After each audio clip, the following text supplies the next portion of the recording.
আমি চিৎকার করে কাঁদিতে চাহিয়া করিতে পারিনি চিৎকার, বুকের ব্যথা বুকে চাপায় নিজেকে দিয়েছি ধিক্কার। কতটুকু অশ্রু গড়ালে হৃদয়ে জলে সিক্ত, কত প্রদীপ শিখা জ্বালালেই জীবন আলোয় দীপ্ত।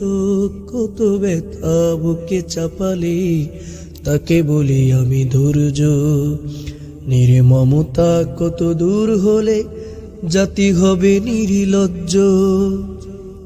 বিধাতা তোমারে ডাকি বারে বারে, করো তুমি মোরে মার্জনা। বিধাতা তোমারে ডাকি বারে বারে, করো তুমি মোরে মার্জনা। দুঃখ সহিতে দাও গো শক্তি, তোমারই সকাশে প্রার্থনা।